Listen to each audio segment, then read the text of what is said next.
ನಮ್ಗೆ ಅಗಾಧವಾದ ಶಕ್ತಿ ಇದೆ, ನಿಮ್ಗೆ ಯಾವ ಶಕ್ತಿ ಇಲ್ಲ. ಒಂದು ಟ್ರಿಕ್ಸ್ ಅಂದರು, ರಾತ್ರಿನೇ ಬಂತು, ಇವತ್ತು ರಾತ್ರಿ ನಿಮ್ಮ ಇಡೀ ಕುಟುಂಬ ಇರಲ್ಲ ಅಂತ, ನಿನ್ನ ಮಗಳಿರಲ್ಲ ಅಂತ. ಎರಡೂ ವಸ್ತುಗಳ ಘರ್ಷಣೆ ಇಲ್ಲದೆ ಬೆಂಕಿ ಹತ್ಕೊಳ್ಳಿಕ್ಕೆ ಸಾಧ್ಯ ಇಲ್ಲ. ಎರಡೂ ವಸ್ತುಗಳ ಘರ್ಷಣೆ ಮಾಡಲಿಕ್ಕೆ, ಸಂಪರ್ಕ ಮಾಡಲಿಕ್ಕೆ ಯಾವ ವ್ಯಕ್ತಿ ಕಾರಣ? ಮನುಷ್ಯನೇ ಕಾರಣ. ಮೂಳೆ 7 ಗಂಟೆ ಬೇಕು ಸುಟ್ಟು ಭಸ್ಮ ಮಾಡಲಿಕ್ಕೆ. ಕಾಣದ ದೆವ್ವಗಳು ಈ ಪ್ರಪಂಚದಲ್ಲಿ ಇಲ್ಲ. ನಟರಾಜ್ ನೀವು ಪ್ರಾಕ್ಟಿಕಲ್ ಮಾಡಬೇಕು, ಸೋಮ್ಸೋನೆ ಮಾಡಿದ್ರೆ ನೀವು ಮೌನ ಬಿಡಲ್ಲ ಅಂದ್ರು ಅವರು. ಇನ್ನ ವಿಭೂತಿ ಬರುತ್ತೆ, ಸಾಯಿಬಾಬಾ ಫೋಟೋದಲ್ಲಿ ವಿಭೂತಿ, ಸೃಷ್ಟಿ ದೊಡ್ಡದಾಗಿ. ಹೆಂಗೆ ನಟರಾಜ್? ನನ್ನ ಮಗಳಿಗೆ ನಾಳೆ ಬೆಳಗ್ಗೆ ಇರಲ್ಲ ಅಂದ್ರು. ಮಗನಿಗೆ ಕಣ್ಣಿಲ್ಲ, ನೀನು ದೇವರಿಲ್ಲ ಅಂತ ಹೇಳ್ತೀಯ, ಕಣ್ಣಿಲ್ಲ ಅಂದ್ರು. ಕಣ್ಣು ಕಿತ್ಕೊಂಡನೇ ದೇವ್ರಂದ್ರು. ನಿಜವಾಗ್ಲೂ ಆ ನಿಮ್ಮ ವರ್ತನೆಯಿಂದ ನನ್ನ ಮಗನ ಕಣ್ಣು ಬಂದ್ರೆ ನನ್ನ ಜೀವ ಇರೋವರೆಗೂ, ನಮ್ಮ ಕುಟುಂಬ ಇರೋವರೆಗೂ ನೀವು ಹೇಳ್ದಂಗೆ ಕೇಳ್ಕೊಂಡ್ಬಿದ್ದಿರ್ತೀವಿ. ನನ್ನ ಮಗನಿಗೆ ಕಣ್ಣಿಲ್ಲ, ಕೊಡ್ಸಿ. ಮನುಷ್ಯನ ಮೈ ಮೇಲೆ ದೆವ್ವನೂ ಬರಲ್ಲ, ದೇವರೂ ಬರಲ್ಲ. ಇದೆಲ್ಲ ಮನಸ್ಸಿನ ಕಾಯಿಲೆ. ದೇಹಕ್ಕೆ ಬಂದ ಕಾಯಿಲೆ ಕ್ಯೂರ್ ಆಗುತ್ತೆ, ಮನಸ್ಸಿಗೆ ಬಂದ ಕಾಯಿಲೆ ಕ್ಯೂರ್ ಆಗಲ್ಲ. ಕ್ಯೂರ್ ಮಾಡ್ಕೋಬೇಕು ಅಂತ ಅಂಡರ್ಸ್ಟ್ಯಾಂಡಿಂಗ್ ಆಗಬೇಕು, ಎಲ್ಲರಿಗೂ ಅರ್ಥೈಸ್ಕೊಳ್ಬೇಕು.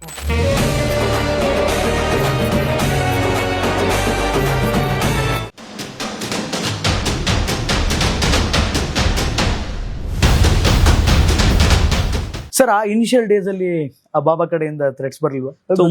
ದೊಡ್ಡ ಬಾಬಾ ಅವರು ಸತ್ತಾಗ ನನ್ನ ಜೆನ್ನಿ ಅಂತ ಒಬ್ರಿದ್ರು ಕ್ಯಾಮ್ರಾಮನ್, ಸರ್ 1-3 ದಿವಸ ನೀವು ಹೊರಗಡೆ ಬರಬೇಡಿ ಅಂತ ಹೇಳಿ. ಅವ್ರು ತೀರ್ಕೊಂಡಾಗ ಅದಕ್ಕಿಂತ ಇನ್ನೊಬ್ಬ ಶಿವಸಾಯಿ ಬಾಬಾ ಇದು ಚಿಕ್ಕಬಳ್ಳಾಪುರದಲ್ಲಿ ಓಪನ್ ಆಗಿ 1 to 1 ನಿನ್ ಬಾಬಾ ವಿಭೂತಿ ತೆಗೆದ್ರು ಅವರು. ಇದಕ್ಕಿಂತ ಚೆನ್ನಾಗಿ ತೆಗಿತೀನಿ ಅಂತ ಹೇಳಿದೆ ನಾನು. ತೆಗೆದೆ ಅಲ್ಲೇ ರ್ಯಾಮಾನ್ ಇದ್ರು TV9 ಅಲ್ಲಿ. ಆಮೇಲೆ ಲಿಂಗ ತೆಗೆದ್ರು. ಇವ್ರೇನ್ ತೆಗೆದು, ಇವ್ರಿಗಿಂತ ಜಾಸ್ತಿ 4 ಲಿಂಗ ತೆಗೆದೆ, ಬಾಯಿಂದ 4 ಲಿಂಗ ತೆಗೆದೆ.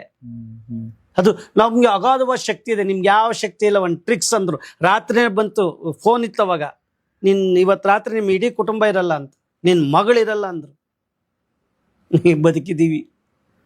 ಒಟ್ಟಾರೆ ಜನಕ್ಕೆ ಅರ್ಥ ಆಗಿದೆ. ಹುಲಿಕಲ್ಲು ಒಂದಿಷ್ಟು ಸತ್ಯ ಹೇಳ್ತಾ ಇದ್ದಾರೆ.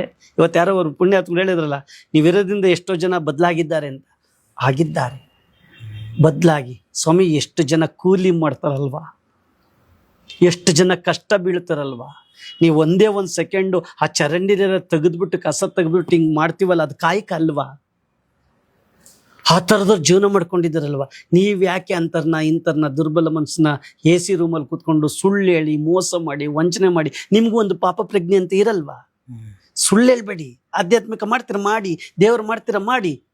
ಅವನ ತಲೆ ಒಡೆದು ಈಗಾಗಲೇ ಮೋಸ ಹೋಗಿದ್ದಾನೆ, ಈಗಾಗಲೇ ನೋವು ತಿಂದಿದ್ದಾನೆ. ನೋವು ತಿಂದಿರೋರ ಮೇಲೆ ನೀವು ಇನ್ನು ಮತ್ತಷ್ಟು ನೋವು ಕೊಡಬೇಡಿ. ನೋವು ಕೊಡ್ದಂಗೆ ಅವನಿಗೆ ಸಾಂತ್ವನ ಕೊಡಿ. ನೀವು ಜ್ಯೋತಿಷಿಗಳಾಗ್ತಿರೋ, ದೇವಮಾನವರಾಗ್ತಿರೋ, ಪವಾಡ ಪುರುಷರಾಗ್ತಿರೋ, ಏನಾರು ಮಾಡಿ ಸಾಂತ್ವನ ಕೊಡಿ. ಅದು ಧರ್ಮ. ಸರಿ, ಪ್ರೇತಗಳು, ಫೋಟೋಗ್ರಾಫ್ ಅಲ್ಲಿ ಪ್ರೇತಗಳು ಕಾಣೋದು, ಮತ್ತೆ ಈ ಕುಳ್ಳಿ ದೇವದ ಬಗ್ಗೆ ಒಂದು ಎಕ್ಸ್ಪೆರಿಮೆಂಟ್ ಮಾಡಿದ್ರಿ. ಏನ್ ಸರ್ ಆಕ್ಚುಲಿ ಕುಳ್ಳಿ ದೇವ ಹೆಂಗ್ ಬಂತು ಅನ್ನೋದಕ್ಕೆ ಒಂದು ಸ್ಟೋರಿ ಹೇಳಿದ್ದಾರೆ. ನೀವ್ ಹೇಳಿ, ಆಮೇಲೆ ನಾನು ಹೇಳ್ತೀನಿ. ನಂದು ರೈಟ್ ಆರ್ ರಾಂಗ್ ಅಂತ ನೀವ್ ಹೇಳ್ಬೇಕು. ನೋಡಿ, ಕೊಳ್ಳಿ ದೆವ್ವ ಎರಡೂ ವಸ್ತುಗಳ ಘರ್ಷಣೆ ಇಲ್ಲದೆ ಬೆಂಕಿ ಹತ್ಕೊಳ್ಳಿಕ್ಕೆ ಸಾಧ್ಯ ಇಲ್ಲ. 2 particles should be a clash. Yes, this one practical. ಇವೆರಡು ವಸ್ತುಗಳ ಘರ್ಷಣೆ. ಈ ಘರ್ಷಣೆಗೆ ರಂಜಕ ಇದೆ, ಇಲ್ಲೂ ಕೂಡ ರಂಜಕ ಇದೆ. ಘರ್ಷಣೆಯಿಂದ ಶಾಖ ಉತ್ಪತ್ತಿ ಆಯಿತು. ಶಾಖ ಬೆಂಕಿಯ ರೂಪದಲ್ಲಿ ಮತ್ತು ಇದರ ಅಲೆಯ ರೂಪದಲ್ಲಿ ಹೊರಗಡೆ ಬಂದ್. This is science. ಎರಡು ವಸ್ತುಗಳ ಕಲ್ಲುಗಳ ಘರ್ಷಣೆ ಇಲ್ದಲೂ ಕೂಡ ಬೆಂಕಿ ಹತ್ಕೊಂಡಿಲ್ಲ. 2 ಕಲ್ಲುಗಳ ಘರ್ಷಣೆ ಆದಾಗ ಬೆಂಕಿ ಹತ್ಕೊಂಡಿದೆ. This is science. ಕೊಳ್ಳಿ ದೇವುಗಳು ಅಲ್ಲೂ ಕೂಡ 2 ವಸ್ತುಗಳ ಘರ್ಷಣೆ ಮಾಡಲಿಕ್ಕೆ, ಸಂಪರ್ಕ ಮಾಡಲಿಕ್ಕೆ ಯಾವ ವ್ಯಕ್ತಿ ಕಾರಣ? ಮನುಷ್ಯನೇ ಕಾರಣ. ಅಲ್ಲಿ ಏನ್ ಸರ್ ಅದು? ಅಲ್ಲಿ ಏನ್ ಮಾಡ್ತಾನೆ? ಅಲ್ಲಿ ಸ್ಮಗ್ಲಿಂಗ್ ಮಾಡಬೇಕು, ಕಳ್ಬಟ್ಟಿ ತಯಾರಿಸ್ಬೇಕು, ಇನ್ನೇನೋ ಮಾಡಬೇಕು, ಅದೇನೋ ರಾತ್ರಿ ಹೊತ್ನಾಗ ಇನ್ನೇನೋ ಕ್ರಿಯೆ ನಡೆಸ್ಬೇಕು. ಆ ಜಾಗಕ್ಕೆ ಹೋಗ್ಬಾರ್ದು ಅಂತ ಕೆಲವರು ಮಾಡಿದ ತಂತ್ರ. ಅದು ಸಾಕಷ್ಟು ಹಿಡಿದಿದ್ದೀವಿ, ಮಾಡಿದ್ದೀವಿ. ಇನ್ನು ಕೆಲವು ಈ ಮೂಳೆಗಳ ಒಳಗಡೆ ರಂಜಕ ಇರುತ್ತೆ. ನಮ್ಮ ಮೂಳೆ ಇದೆ, ಬಿಸಾಕ್ತಿವಿ, ಒಳಗಡೆ ರಂಜಕ ಇದೆ.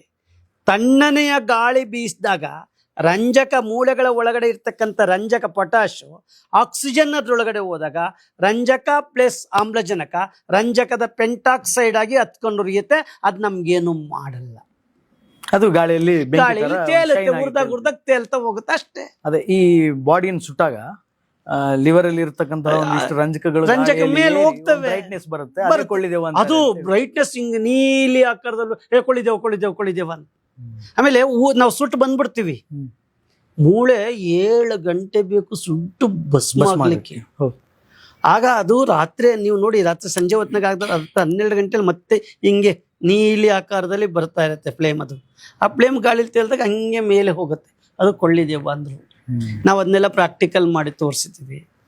ಫೋಟೋಗ್ರಾಫ್ ಅಲ್ಲಿ ಗೋಸ್ಟ್ಗಳನ್ನ ನೋಡಿ, ಮೊನ್ನೆ ಮಾಲಾಡಿ ಹಳ್ಳಿನಲ್ಲಿ ಯಾರೋ ಒಬ್ರು ಅದ್ಯಾವುದೋ ಒಂದ್ ಮನೇಲಿ ಕಳ್ಳತನ ಆಗ್ತಿತ್ತು ಹಾಗೆ ಹೀಗೆ ಅಂತ ಅಂದು ಮಾಡಿದ್ರು. ದೆವ್ವ ಕಾಣಿಸ್ತು. ಇಲ್ಲಿ ಫೋಟೋದಲ್ಲಿ ದೆವ್ವಗಳ ಸೃಷ್ಟಿ ಮಾಡ್ತೀವಿ ಅಂತ ಹೇಳಿದ್ರು. ಒಂದ್ಸರಿ ದೊಡ್ಡ ಆಲ್ದ ಮರದ ಹತ್ರ ದೆವ್ವ ಇತ್ತು, ಫೋಟೋ ತೆಗಿಯಕ್ಕೆ ಹೋದನ್ನು ಸತ್ತೋಗ್ಬಿಟ್ಟ ಅಂತ ಹಾಕ್ಬಿಟ್ರು. ರವಿ ಬೆಳಗೆರೆನು ಆಗ ದೊಡ್ಡ ಆಲ್ದ ಮರದ ಹತ್ರ ದೆವ್ವಗಳು ಕಾಣಿಸಿಕೊಂಡಿವೆ, ಇಲ್ಲಿ ಹುಲಿಕಲ್ ನಟರಾಜ್ ಏನ್ ಮಾಡ್ತಾರೆ ಅಂತ ಅವರ ಪೇಪರ್ ಹಾಯ್ ಬೆಂಗಳೂರು. ನಾನು ಅದನ್ನು ಮೂಲ ಹುಡಿಕೊಂಡೋದೆ. ಇಬ್ರು ಹುಡುಗರುಗಳು, ಕಾಲೇಜ್ ಹುಡುಗರು, ಯೂನಿವರ್ಸಿಟಿ ಹುಡುಗರು ಮಾಡಿದ್ದು ಅಂತ ಇಲ್ಲ. ಅದು ಡಿಸ್ಯಾಚುರೇಟ್ ಅಂತ ಕರಿತೀವಿ, ಫೆದರ್ ಅಂತ ಕರಿತೀವಿ. ಆ ಫೆದರ್ಗೆ ಡಿಸ್ಯಾಚುರೇಟ್ ಮಾಡಿದಾಗ ಅದು ಬ್ಲರ್ಡ್ ಮಾಡ್ತಾ ಹೋಗ್ತೀವಿ. ಆಗ ಮನುಷ್ಯ ಹೆಂಗೆ ಸ್ಕೆಲಿಟಿನ್ ತರ ಕಾಣಿಸ್ತಾನೆ, ದೆವ್ವನ ಸೃಷ್ಟಿ ಮಾಡ್ತೀವಿ. ಇದು ತಂತ್ರಜ್ಞಾನದಲ್ಲಿ ಸೃಷ್ಟಿ ಮಾಡೋದು. ಕಾಣದ ದೆವ್ವಗಳು ಈ ಪ್ರಪಂಚದಲ್ಲಿ ಇಲ್ಲ. ಸರ್, ಹೆಂಗಿತ್ತು ರವಿ ಬೆಳಗೆರೆ ಮತ್ತು ನಿಮ್ಮ ಸಂಬಂಧ? ಸುಮಾರು ಕಾರ್ಯಾಚರಣೆಗಳನ್ನು ಮಾಡಿದಿರಿ ಅಂತ ಭಾವಿಸ್ತೀನಿ. ರವಿ ಬೆಳಗೆರೆ ಸಪೋರ್ಟ್ ಹೆಂಗಿತ್ತು? ತುಂಬಾ ನೇರ ದಿಟ್ಟವಾದಿ, ಅವರು ದಿಟ್ಟವಾದಿ. ಬಟ್ ಅಷ್ಟೇ ನನಗೆ ಗೌರವ ಕೊಡ್ತಾ ಇದ್ರು. ಎಲ್ಲೆಲ್ಲಿ ಏನಿದೆ ಅಲ್ಲಿ ಯಾರು ಏನಾಯ್ತು ನಿಮಗೆ ಗೊತ್ತಿದೆ, ಫೋಟೋದಲ್ಲಿ ಬಾಬಾನ ಫೋಟೋದಲ್ಲಿ ವಿಭೂತಿ ಬರುತ್ತೆ ಅಂತ. ಸುನಿಲ್ ಇನ್ಯಾರನ್ನೂ ಕರಿಬೇಡ, ಹುಲಿಕಲ್ ಕರಿಯ. ಆಮೇಲೆ ಅದೆಂಥದೋ ಭಗವಾನ್ ಫೋಟೋದಲ್ಲಿ ಜಂತುಪ ಬರುತ್ತೆ ಅಂತ. ನಟರಾಜ್ ನೀವು ಪ್ರಾಕ್ಟಿಕಲ್ ಮಾಡ್ಬೇಕು, ಸೋಮ್ನೆ ಮಾಡಿದ್ರೆ ನಿಮ್ಮವನು ಬಿಡಲ್ಲ ಅಂದ್ರು ಅವರು. ಹಂಗೆ ನಿಮ್ಮವನು ಬಿಡಲ್ಲ ಅಂದ್ರು. ಈ ತರದ ಕೇಸಸ್ಗಳಿಗೆಲ್ಲ ನಿಮ್ಮನೆ ಕರಿಯೋರು. ಆಮೇಲೆ ನಾವೇನ್ ಮಾಡಿದೆ, ನನಗೆ ಗೊತ್ತಿತ್ತದು. ಭಗವಾನ್ ಫೋಟೋದಿಂದ ಜೇನುತುಪ್ಪ ಅಲ್ಲ, ಫೋಟೋ ಅಂದ್ರೆ ಅದು ಗ್ಲಾಸ್ ಮೇಲೆ ಜೇನುತುಪ್ಪ ಹೆಂಗ್ ಬರುತ್ತೆ? ನಾನೇನ್ ಮಾಡಿದೆ, ಜೇನುತುಪ್ಪ ತಂದು ಆ ಗ್ಲಾಸ್ ಮೇಲೆ ಹಾಕಿ ಬಿಸಿಲಲ್ಲಿ ಒಣಗಿಸ್ದೆ. ಡ್ರೈ ಆಗೋಯ್ತು.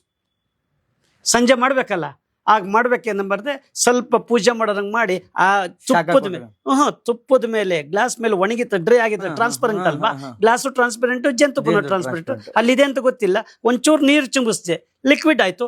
ಕೆಳಗಡೆ ಉರಿತಾ ಹೋಯ್ತು. ಇಲ್ಲಿಂದ ಬಂತು. ಸರ್ ನೋಡಿ ಅದ್ರೊಳಗಡೆ ಜೇನುತುಪ್ಪ ಬರ್ತೈತೆ ಅಂದೆ. ಹಿಂಗಂದ್ರು. ಹೌದಲ್ಲ ನಟರಾಜ್, ಇದು ಹೆಂಗೆ? ಅವಾಗ ಕ್ರೈಮ್ ಸ್ಟೋರಿಲಿ ತೋರಿಸ್ತೆ. ಇನ್ನ ವಿಭೂತಿ ಬರುತ್ತೆ, ಸಾಯಿಬಾಬಾ ಫೋಟೋದಲ್ಲಿ ವಿಭೂತಿ ಸೃಷ್ಟಿ ದೊಡ್ಡದಾಗಿ. ಹೆಂಗೆ ನಟರಾಜ್? ಇಲ್ಲ ಸರ್, ಒಂದು ಫೋಟೋ ತರಿಸಿದೆ, ಅದು ನಾಯಿ ಫೋಟೋ ತರಿಸಿದ್ವಿ ನಾವು. ಇನ್ಯಾರನ್ನ ಬಳಸಿದ್ರೆ ಮತ್ತೇನೋ ಆಗ್ಬಿಡುತ್ತೆ ಅಂತ. ನಾಯಿ ಫೋಟೋಗೆ ಒಂಚೂರು ನೀರನ್ನು ಹಿಂಗೆ ಚುಮ್ಕಿಸಿದ್ವಿ, ಅದರ ಮೇಲೆ ವಿಭೂತಿ ಹೊಡೆದ್ವಿ. ಎಲ್ಲ ವಿಭೂತಿ ಹಂಗೆ ಪ್ಲಾಟ್ ಆಯ್ತು. ಪೂಜೆ ಮಾಡಕ್ ಸ್ಟಾರ್ಟ್ ಮಾಡಿದ್ವಿ. ಅಲ್ಲಿ ಶಾಖ ಬಂತು. ಆ ಶಾಖ ಬಂದಾಗ ನೀರು ಮತ್ತು ವಿಭೂತಿ ನಡು ಲಿಕ್ವಿಡ್ ಇದೆ, ಡ್ರೈ ಆಯ್ತು. ಕೆಳಗಡೆಗೆ ವಿಭೂತಿ ಬೀಳ್ಲಿಕ್ಕೆ ಪ್ರಾರಂಭ ಆಯ್ತು. ಪ್ರತಿಯೊಂದು ಹಿಂದೆ ಒಂದು ಸೈನ್ಸ್ ಇದೆ, ಅಥವಾ ಒಂದು ತಂತ್ರ ಇದೆ ಅಷ್ಟೇ. ಸರ್, ಇಷ್ಟೆಲ್ಲ ಮಾಡ್ತಾ ಇರ್ಬೇಕಾದ್ರೆ ಮನೆಯೊಳಗಡೆ ಅಣ್ಣ ತಮ್ಮಂದ್ರು, ಮನೆಯವರು, ಶ್ರೀಮತಿ ಯಾಕೆ ಬೇಕಿದೆಲ್ಲ? ಸುಮ್ಮನೆ ಬೇಡ ಅಂತ ಏನು ಹೇಳಿಲ್ವಾ? ನಮ್ಮನೆಯಲ್ಲಿ ನಾನು ಒಂದಿಸ್ಲು ಕೂಡ ನೋವು ತಿನ್ನಲಿಲ್ಲ. ನನ್ನ ಶ್ರೀಮತಿಯವರು ನನಗೆ ಒಬ್ಬ ಪೊಲೀಸ್ ಅಧಿಕಾರಿ ರೀತಿ ಕೆಲಸ ಮಾಡ್ತಾ ಇದ್ದಾರೆ. ನಿಜವಾದ ಪೊಲೀಸ್ ಇಲಾಖೆ ಸರ್ಕಾರಕ್ಕೆ ಕೊಡಬೇಕಾದಂತಹ ಏನು ಸೆಕ್ಯೂರಿಟಿಯನ್ನು ನನ್ನ ಹೆಂಡತಿ ಕೊಟ್ಟಿದ್ದಾರೆ. ಹ್ಯಾಂಡ್ಸಪ್. ನಿಜವಾಗ್ಲು ನಮ್ಮನೇಲಿ ನೀವು ಯಾರು ಬೇಕಾದ್ರೂ ಬಂದು ನೋಡ್ಕೊಂಬನ್ನಿ. ಪೂಜೆ ಪುನಸ್ಕಾರಗಳು ಅವೇನೂ ಇಲ್ಲ. ಬಸವಣ್ಣನಿಟ್ಟಿದ್ದೀವಿ, ವಚನ ಅಷ್ಟೇ. ನಮ್ಮ ಕಾಯಕ ನಂಬಿದ್ದೇವೆ. ಈಗಲೂ ನಿಂದನೆಗಳಿಲ್ವಾ, ಅವಮಾನಗಳಿಲ್ವಾ? ಎಲ್ಲವೂ ಇದೆ. ನನ್ನ ಕುಟುಂಬದಿಂದ ಇಲ್ಲ, ಸಮಾಜದಿಂದ ಇದೆ. ಅದೆಲ್ಲ ನೋವುಗಳನ್ನು ನಮ್ಮ ಕುಟುಂಬ ತಡ್ಕೊಂಡಿದೆ. ನನ್ನ ಮಗಳಿಗೆ ನಾಳೆ ಬೆಳಗ್ಗೆ ಇರಲ್ಲ ಅಂದರು. ಮಗನಿಗೆ ಕಣ್ಣಿಲ್ಲ, ನೀನು ದೇವರಿಲ್ಲ ಅಂತ ಹೇಳ್ತೀಯ, ಕಣ್ಣಿಲ್ಲ ಅಂದರು. ಕಣ್ಣು ಕಿತ್ಕೊಂಡನ ದೇವ್ರಂದ್ರು. ನನ್ನ ಮಗನೇ ಹೇಳ್ದ, ನಿಜವಾಗ್ಲೂ ದೇವ್ರು ಇದ್ದಿದ್ರೆ, ನಮ್ಮಪ್ಪ ದೇವ್ರಿಲ್ಲ ಅಂತ ಅಂದಿದ್ರೆ ನಮ್ಮಪ್ಪನ ಕಣ್ಣು ಕಿತ್ಕೋಬೇಕು, ನನ್ನ ಕಣ್ಣು ಯಾಕೆ ಕಿತ್ಕೊಂಡ ದೇವ್ರು? ಏನಾಯ್ತು ಸರ್? ಆಕ್ಚುಲಿ ಅವನಿಗೆ ರೆಟಿನ PUC ಓದೋವರೆಗೂ ಚೆನ್ನಾಗಿದ್ದ, LLB ವರೆಗೂ ಚೆನ್ನಾಗಿದ್ದ. ಆಮೇಲೆ ರೆಟಿನ ಕ್ಲೋಸ್ ಆಯ್ತು, ರೂಟೇ ಹೊರಟೋಯ್ತು. ಇವತ್ತು SBI ಮ್ಯಾನೇಜರ್ ಅವನು. ಹೌದಾ? ನಾನು ಅವ್ನು ಸಾಕ್ತಾ ಇಲ್ಲ. ನಾನು ನನ್ನ ಹೆಂಡತಿ ಇಬ್ಬರೇ, ನನ್ನ ಮಗಳು ನಾನು ಸಾಕಲ್ಲ. ಟ್ರೀಟ್ಮೆಂಟ್ ಏನು ವರ್ಕೌಟ್ ಆಗಲಿಲ್ಲ? ಹಾ ನೋಡಿ, ಈಗ ಹೇಳ್ತಾರಲ್ಲ, ಹಿಂಗಂದ್ರೆ ಕಂಡು ಬರುತ್ತೆ. ಕ್ರಿಶ್ಚಿಯನ್ಸ್ನವರು ಆ ಫಾದರ್ಗಳು ಮಾಡ್ತಾರೆ, ಹಿಂಗಂದ್ರೆ ಕಂಡು ಬಂದ್ಬಿಡ್ತು ಅಂತ. ನಿಮ್ ಇಡೀ ಆ ರೀತಿ ಮಾಡೋ ಅಂಥವ್ರಿಗೆ ಸವಾಲ್ ಆಗ್ತಾ ಇದೆ. ನಿಜವಾಗ್ಲೂ ಆ ನಿಮ್ಮ ವರ್ತನೆಯಿಂದ ನನ್ನ ಮಗನ ಕಣ್ಣು ಬಂದ್ರೆ ನನ್ನ ಜೀವ ಇರೋವರೆಗೂ, ನಮ್ಮ ಕುಟುಂಬ ಇರೋವರೆಗೂ ನೀವು ಹೇಳ್ದಂಗೆ ಕೇಳ್ಕೊಂಡ್ಬಿದ್ದಿರ್ತೀವಿ. ಇದಕ್ಕಿಂತ ಇನ್ನೇನು ಹಾಕ್ಬೇಕು ಸವಾಲು? ಇದಕ್ಕಿಂತ ಹಿಂಗಂದ್ರೆ ಇಟ್ಕೆ ಮಾಸ್ ಇಷ್ಟಿಯರ್ ಯಾಕೊಳಗ ಅದು ಕಣ್ಣು ಬಂದ್ಬಿಡ್ತು, ಅವ್ರಿಗೆ ಕಣ್ಣು ಬಂತು, ಇವ್ರಿಗೆ ಕಣ್ಣು ಬಂತು ಅಂತೇಳಿ ಮತಾಂತರ ಮಾಡುವ ಆ ಮನಸ್ಸುಗಳಿಗೆ ಓಪನ್ ಚಾಲೆಂಜ್ ಮಾಡ್ತಾ ಇದೆ. ನನ್ನ ಮಗನಿಗೆ ಕಣ್ಣಿಲ್ಲ, ಕೊಡ್ಸಿ, ನಾನು ಮತಾಂತರ ಆಗ್ಬಿಡ್ತೀನಿ ರೀ. ಇದಕ್ಕಿಂತ ಏನೇನು ಬೇಕು ವೈದ್ಯ? ಮಗಳು ಏನ್ ಮಾಡ್ಕೊಂಡಿದ್ರು? ಮಗಳು MSc, ಅವಳು ಜರ್ಮನಿಲಿದ್ದಾಳೆ. ಅವ್ರು ಹೇಳ್ತಾರೆ, ಅಪ್ಪ ನೀವು ಹೆಂಗೆ ನಡೀತೀರಿ ಹಂಗೆ ನಡೀರಿ, ನನಗೆ ಇನ್ನೂ ಒಂದು ಆಸೆ ಇದೆ. ಮಾನಸಿಕ ಅಸ್ವಸ್ಥರಾಗಿರೋ ನಾವು ಒಂದು ಕಡೆಗೆ ತಂದು ಅದಕ್ಕೆ ಕಾರಣ ಯಾರು, ಆ ರೀತಿ ಆಗ್ಲಿಕ್ಕೆ ಕಾರಣ ಏನು, ಆ ಮನಸ್ಸಿನ ಸ್ಥಿತಿ ಏನು, ಅದಕ್ಕೆ ಅಧ್ಯಯನ ಮಾಡಬೇಕು. ಈಗಲೂ ಬೆತ್ತಲೆಯಾಗಿ ಎಷ್ಟೋ ಜನ ನೋವು ತಿಂತಾ ಇದ್ದಾರೆ. ನೆನ್ನೆ ಒಂದು 8ನೇ ಕ್ಲಾಸ್ ಹುಡುಗಿ ಬಂತು, ಹೇಳ್ಬಾರ್ದು. ನಿಮ್ಮ ಹತ್ರಕ್ಕ? ನಮ್ಮ ಹತ್ರ ನಾವು ಕೌನ್ಸಿಲಿಂಗ್ ಮಾಡ್ತೀವಿ, ಪ್ರತಿನಿತ್ಯ ಕೌನ್ಸಿಲಿಂಗ್ ಮಾಡ್ತೀವಿ. ದೊಡ್ಡಬಳ್ಳಾಪುರದ ಲಯನ್ಸ್ ಆಸ್ಪತ್ರೆ ಅಂತ ಕೆಳಗಡೆ ಬಾಡಿಗೆ ತಗೊಂಡು 40,000 ರೂಪಾಯಿ ಕಟ್ಟಿ ಕೌನ್ಸಿಲಿಂಗ್ ಮಾಡ್ತೀವಿ. ನಮ್ಮ ಹತ್ರ ಸೈಕ್ಯಾಟ್ರಿಸ್ಟ್ ಇದ್ದಾರೆ, ನ್ಯೂರಾಲಜಿಸ್ಟ್ ಇದ್ದಾರೆ, ಕೆಲಸ ಮಾಡ್ತಾ ಇದ್ದೀವಿ. ಯಾಕೆ ನಾವು ಇದು ಮಾಡಿದ್ವಿ ಅಂದರೆ, ಯಾರು ಈ ಮಂತ್ರವಾದಿಗಳು ಜ್ಯೋತಿಷಿಗಳ ಹತ್ರ ಮೋಸ ಹೋಗಿರೋ ಯಾಕೆ ಕಾರಣ ಅಂದರೆ ಮನಸ್ಸೇ ಕಾರಣ. ಆ ಮನಸ್ಸು ಯಾಕಾಗೋಯ್ತು, ಇದನ್ನ ಸಂಶೋಧನೆ ಮಾಡಿ ಅದನ್ನು ಹೊರಗಡೆ ತರಿಸ್ತಾ ಇದ್ವಿ. ದೆವ್ವ ಅಲ್ಲ, ಅದಲ್ಲ, ಗ್ರಹಚಾರ ಅಲ್ಲ, ಹಣೆ ಬರ ಅಲ್ಲ, ಎಲ್ಲ ನಮ್ಮಲ್ಲೇ ಇದೆ ಅಂತ ಅವರಿಗೆ ಸಾಂತ್ವನ ಕೊಡ್ತಾ ಇದ್ದೀವಿ. ಈಗಲೂ ಸರ್ಕಾರ ನಿನ್ನೆ ಒಂದು ಬೆಂಗಳೂರು ಗ್ರಾಮಾಂತರ ಜಿಲ್ಲೆಯಲ್ಲಿ ಒಂದು ಮಾನಸದಾರ ಅಂತ ಕೊಟ್ಟಿದೆ. ನಿಜವಾಗ್ಲೂ ಯಾರ ಪುಣ್ಯಾತ್ಮರು 1-2 ವ್ಯಾನ್ ಕೊಡಿಸಿ, ನಿಮ್ಮ ಹೆಸರು ಆ ಗಾಡಿ ಮೇಲೆ ಹಾಕ್ತೀವಿ, ಮಾನಸದಾರ ಅಂತ ಹಾಕ್ತೀವಿ. ಎಲ್ಲೆಲ್ಲಿ ಮಾನಸಿಕವಾಗಿ ಖಿನ್ನತೆಗೆ ಒಳಗಾಗಿರೋ ಅವ್ರನ್ನ ಕರ್ಕೊಂಡು ಬಂದು ಅವ್ರಿಗೆ ಆಪ್ತ ಸಮಾಲೋಚನೆ ಮಾಡಿ ಅವ್ರಿಗೆ ಒಂದು ಟ್ರೈನಿಂಗ್ ಕೌಶಲ್ಯ ತರಬೇತಿ ಕೊಟ್ಟು ನಮ್ಮ ಹಾಗೆ ಅವರು ಬದುಕುವಂತೆ ಮಾಡುವಂಥ ಕೆಲಸ ನಾವು ಮಾಡ್ತೀವಿ. ಪ್ರಾಮಾಣಿಕವಾಗಿ ಕೊಡಿ ಅವಕಾಶ. ಎಲ್ಲೋ ಹೋಗಿ ಕೊಡ್ತೀರಿ, ದೇವಸ್ಥಾನಕ್ಕೆ ಹೋಗಿ ಇನ್ನೇನೋ ಮಾಡ್ತೀರಿ. ಬನ್ನಿ, 12ರಿಂದ 18 ಜನ ಡಯಾಲಿಸಿಸ್ ಮಾಡಿಸ್ಕೊತಾ ಇದ್ದಾರೆ. ಅವ್ರಿಗೆ ಅವತ್ತು ನಿಮ್ಮ ಬರ್ತಡೇ ಮಾಡಿ 1200 ರೂಪಾಯಿ ಒಬ್ರಿಗೆ ಕೊಡಿ, ಬರ್ತಡೇ ಮಾಡಿ. ಇದು ನಿಜವಾದ ಧರ್ಮವನ್ನು ಮೆರಿರಿ, ನಿಮ್ಮ ನೀವು ಮೆರಿರಿ. ನನಗೆ ಆ ಥರದ ಮಾನಸದಾರ ಮಾಡಲಿಕ್ಕೆ ಆಸೆ ಇದೆ, ಕೌನ್ಸಿಲಿಂಗ್ ಆಪ್ತ ಸಮಾಲೋಚನೆ ಮಾಡಲಿಕ್ಕೆ ಆಸೆ ಇದೆ. ನನ್ನ ಕೊನೆಯ ಪ್ರಕಾರ ಮನುಷ್ಯನ ಮೈ ಮೇಲೆ ದೆವ್ವನೂ ಬರಲ್ಲ, ದೇವರೂ ಬರಲ್ಲ. ಇದೆಲ್ಲ ಮನಸ್ಸಿನ ಕಾಯಿಲೆ. ದೇಹಕ್ಕೆ ಬಂದ ಕಾಯಿಲೆ ಕ್ಯೂರ್ ಆಗುತ್ತೆ, ಮನಸ್ಸಿಗೆ ಬಂದ ಕಾಯಿಲೆ ಕ್ಯೂರ್ ಆಗಲ್ಲ. ಕ್ಯೂರ್ ಮಾಡ್ಕೋಬೇಕು ಅಂತ ಅಂಡರ್ಸ್ಟ್ಯಾಂಡಿಂಗ್ ಆಗಬೇಕು, ಎಲ್ಲರಿಗೂ ಅರ್ಥೈಸ್ಕೊಳ್ಬೇಕು. ಆ ರೀತಿ ಮಾಡೋಕ್ಕೆ ಪಣ ತೊಟ್ಟಿದ್ದೀವಿ. ಇರುವಷ್ಟು ದಿನ ಕೆಲಸ ಮಾಡಲಿಕ್ಕೆ ಅವಕಾಶ ಕೊಡಿ. ಮೊಸರಲ್ಲಿ ಕಲ್ಲಲ್ಲಿ ಹೋಗಬೇಡಿ, ಮೊಸರಲ್ಲಿ ಕಲ್ಲು ಹುಡ್ಕಕ್ಕೆ ಹೋಗಬೇಡಿ. ನಮ್ಮ ಧರ್ಮ ನಮಗೆ ಶ್ರೇಷ್ಠ, ಅವ್ರ ಧರ್ಮ ಅವ್ರಿಗೆ ಶ್ರೇಷ್ಠ. ನಮ್ಮ ಬಹು ಸಂಸ್ಕೃತಿಯ ದೇಶ ಇದು. ಬದುಕೋಣ, ಬದುಕಕ್ಕೆ ಬಿಡೋಣ, ಬದುಕಿಸೋಣ, ಬದುಕ್ತಾ ನಲಿತಾ ಕಲಿತಾ ಇರೋಣ, ಹಂಗೆ ಮಾಡ್ಕೊಡೋಣ. ಇದು ನಿಜವಾದ ಧರ್ಮ. Thank you sir. ಇಷ್ಟೊತ್ತು ನಮ್ಮ ಜೊತೆ ಕುಳಿತುಕೊಂಡು ನಿಮ್ಮ ಅಮೋಘವಾದಂಥ ಸಮಯವನ್ನು ನಮಗೆ ಕೊಟ್ಟು ಅನೇಕ ವಿಚಾರಗಳನ್ನು ದಾರಿ ಎಳೆದಿದ್ದೀರಿ. ಇನ್ಫ್ಯಾಕ್ಟ್ ಇವತ್ತು ಅನಿಸ್ತು ನನಗೆ, ಈ ಒಂದು ಕಾರ್ಯಕ್ಕೆ ನೀವು ಬರೋದಕ್ಕೂ ಒಂದು ಭಾಳ ಬಲವಾದಂತಹ ರೀಸನ್ ಇದೆ, ಸ್ಟ್ರಾಂಗ್ ಇದೆ. ನೀವು 6ನೇ ಕ್ಲಾಸ್ ಆಗ ನಿಮ್ಮ ತಾಯಿಗೆ ಆದಂತಹ ಒಂದು ನೋವು, ಆ ಅಪಮಾನ, ಅದು ನಿಮ್ಮನ್ನ ಈ ದಾರಿ ಹಿಡಿಯುವಂತ ಬಂದಿದೆ. ಅಂದ್ರೆ ಯಾವತ್ತು ಕಾಡ್ಗಿಚ್ಚು ಅಲ್ಲಿ ಹತ್ಕೊಂತು ಅನ್ನೋದು ಇವತ್ತು ನಮ್ಮ ವಾಹಿನಿ ಮೂಲಕ ಅನೇಕರಿಗೆ ಗೊತ್ತಾಯ್ತು ಅಂತ ಭಾವಿಸ್ತೀನಿ. Thank you sir, thank you one and all. ನೀವೇನು ಕಾರ್ಯ ಮಾಡ್ತಾ ಇದ್ದೀರಿ ಅದು ಮತ್ತಷ್ಟು ಮಗದಷ್ಟು ದೊಡ್ಡದಾಗಲಿ, ಬೆಳೀಲಿ, ಇನ್ನೂ ಅದ್ಭುತವಾಗಿ ಮೂಡಿಬರಲಿ. ನಿಮ್ಮ ಕಡೆಯಿಂದ ಅನೇಕ ಸಮಾಜ ಸೇವೆಗಳು ಕಾಣಲಿ. ಆ್ಯಂಡ್ ಫೈನಲಿ ನಾನು ಒಂದು ವಿಚಾರ ಕೇಳೋನಿದ್ದೆ. 40 ವರ್ಷ ಸುದೀರ್ಘವಾಗಿ ಈ ಕಾರ್ಯ ಮಾಡ್ಕೊಂಡು ಬಂದಿದ್ದೀರಿ, ಬದಲಾವಣೆ ಆಗಿದೆ ಸಮಾಜ ಅಂತ ಅನಿಸ್ತಾ ಇದೆನಾ? ಖಂಡಿತ ಬದಲಾಗಿದೆ. ಅಂದರೆ ನಾವು ಅನ್ಕೊಂಡಷ್ಟು ಬದಲಾಗಿಲ್ಲ, ಒಂದು 40% ಬದಲಾಗಿದೆ. ಅಲ್ಲೆಲ್ಲರೂ ದೇವ್ರು ಬರ್ತಾನೆ ಅಂದ್ರೆ, ಹುಲಿಕಲ್ ಸರ್ ಎಲ್ಲಿದ್ದೀರಾ ಅಂದ್ರೆ ದೇವ್ರು ಹೊಟ್ಟೋಗ್ಬಿಟ್ಟಿರುತ್ತೆ. ಎಲ್ಲಾರು ಒಂದು ಪವಾಡ ನಡೀತಾ ಇದ್ದಾರೆ, ಅದೇ ಪವಾಡ ಪವಾಡ ಹುಲಿಕಲ್ ಅಂದ್ಬಿಡ್ತಾರೆ. ಇವತ್ತು ಆ ಜನಗಳ ಮನಸ್ಸಿನಲ್ಲಿ ಪ್ರಾಕ್ಟಿಕಲ್ ಆಗಿ ತಿಳಿಸ್ಕೊಳ್ಳೋ ಹುಲಿಕಲ್ ಇದ್ದಾರೆ ಅಂತ ಹೇಳಿ ಗೊತ್ತಾಗಿದೆ. ಜನರ ಮನಸ್ಸು ಕೂಡ ಚೇಂಜ್ ಆಗ್ತಾ ಇದೆ, ಇನ್ನೂ ಮೋಸ ಹೋಗ್ತಾ ಇದೆ. ಈ ತಂತ್ರಜ್ಞಾನಗಳನ್ನ ಬಳಕೆ ಮಾಡ್ಕೊಂಡು ಮೋಸ ಮಾಡೋರು ಜಾಸ್ತಿ ಇದ್ದಾರೆ. ಅದರ ವಿರುದ್ಧ ದಂಗೆ ಹೇಳೋಣ.